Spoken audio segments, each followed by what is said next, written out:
how it all started with this group is 2021. I thought this was such a big venture in terms of scale. Okay. Probably just driven by passion. Because I've always known Modo as a biker. Yeah. He would come to my meetings with bike gear and chuck some serious weighted jacket. Shockingly, in high school, I was a power mechanics student. And, So 4 years straight. Okay. My idea was to become an engineer further down the road, mechanical, because I was really passionate about space, aerospace. It's almost like people buy into that passion fast. I think motorsport evokes a certain level of passion. Austin, how are you, man? I'm good. Yeah. Yeah, you well? I'm well. I think, as I was telling Gigi, out of the four, I at least know you and Gigi as much as I do because of our past, me and Moto and Kevin. Yeah. But nevertheless, it's been a year since I first met you. So, so just having said that, how do you say this journey started? Because I feel like you're the most unique out of this group in terms of maybe initially you didn't align, but now, as you said, time has changed all that. Yeah. For me, how it all started with this group is 2021. Obviously, I knew Modo since 2015. Okay. Because we were doing a real estate project with him. Okay. And I was introduced to him by a business partner back then. So I knew Modo for a while. Okay. So in 2021, he approached me after a project meeting. Okay. And for me, I just thought we were just going to have coffee, chill, because we're boys. We're doing a project. Okay. But he introduced this whole idea to me. Okay. And knowing Modo, I thought this was such a big venture in terms of scale. Okay. Probably just driven by passion. Because I've always known Modo as a biker. Yeah. He would come to my meetings with bike gear and chuck some serious weighted jacket. And he was always parking a bike at the parking. Okay. And I knew he was a biker for sure. Okay. Obviously, I'd never indulged at all. Okay. So I just knew him as that. But he came to me and we had coffee and we discussed the potential of putting a whole platform for motorsport as a whole in one location within a master plan. So how did you receive it? Like, obviously, I guess you'll talk about your background a bit later on. Yeah. But how did you receive it? Because I know you were probably looking it through the lens of your profession, and how are you sold initially? Or no, I was actually apprehensive at the beginning. I was actually shocked by the ambitious brief, because it was literally giving me a brief. And for me, the first step we have with clients was you give me a brief. Okay. I interpret your brief. Okay. Within certain criteria and metrics, then I build up on the brief and execute. Okay. So for me, that brief was just out of this world. It was shocking. And I almost dismissed him. But Modo is a very serious guy, and he expresses himself as a serious guy. And I gave him the benefit of the doubt. Okay. Obviously, I asked him some hard questions. But Modo, you're talking about some serious scale of land. Yeah. Do you have the land? The answer was no. Yeah. And he told me, no. This approach will also mean that we go together and find a suitable land. Yes. Like, sour. Do you have the business plan? Have you thought about this in depth in terms of economics? Yeah. What it would cost you, your revenues, Yeah. all the nitty-gritty, tough business questions around projects. Yes. And the answer was no. And he was telling me, we are starting this with you from ground up. But the passion was going to drive this whole venture. Yes. So there was it was a weird sort of an alien concept. The passion driving this, other than the business driving. Exactly. But that's why he had brought me in, because he had seen how we approached some businesses that are real estate oriented, and he saw this as, for as long as sitting on land, there's a real estate approach to it. and that's Of why he was course. really keen on getting me on board Okay. as early as then. So I sort of understood that. Okay. Yeah. So It's quite very an interesting start. And how are you seeing the journey so far? I know you're saying that was 2021. Yeah. So the journey has been quite a positive one, a very nice one. Yeah. That was late 2021 when Modo sprang that idea. But by early 2023, March, just over a year, he came back to me. And of course, Kevo and I as well had met, and so it was Modo coming back to me that Kevo and him had acquired some property. Not acquired, but identified a suitable property that we could work with. Yes.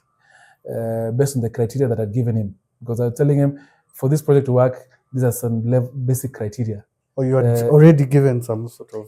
high level of just some random discussion, because now we had to keep in touch. How are we doing with the property? Which areas are you looking at? What kind of price points?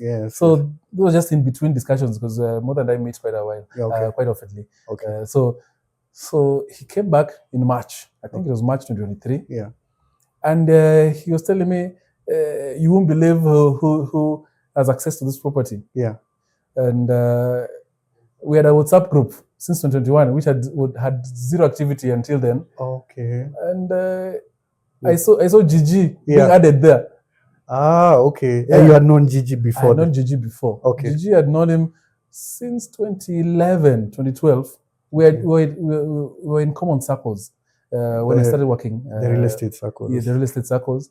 And then we linked up in 2016 to start a project, which picked up in 2017. So Gigi is my client. We've known each other for so long. And I see this guy being added to a group. And I'm like, yo, what is Gigi doing here? So the journey at that point of the journey was quite reassuring, because I knew Gigi as a good client. He was a very resourceful guy. Also, knew him as a biker. So with him coming along with a possible land solution, made it so easy to pick it up, because now we're all familiar with each other. And there's a lot of positivity then. So would you say before the land solution was identified, was still up, there was still some doubts? It was a very gray period. There was doubt. The idea was a good one back then. Very tough to implement, because we're in Kenya, and we've I think through my experience over the years, I'd seen big scale projects being presented, but majority of them really failed. Very few successes in terms of large scale master plan projects with the anchor components. So Modo introducing this motorsport as an anchor in a master plan development, it was tricky. In fact, the only way I saw it as potentially viable is because real estate was going to be a big driver around the motorsport. Because motorsport by itself, sitting as an adventure out there, it's going to be a tough one. It's going to be a tough one to make it sustainable. Indeed. Because I pointed out earlier that your background is quite different from the rest. But can you call on any early experiences in your life that probably led you here? I know it's maybe. Now, shockingly, in high school I was a power mechanics student. And, so 4 years straight.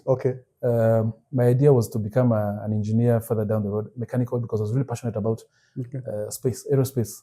So my plan back then, as a teenager, was do power mechanics, go into mechanical engineering, go into aerospace, something. Engineering, kids are ambitious. Of course. And but I really enjoyed power mechanics. In fact, it was one of my best performing subjects then.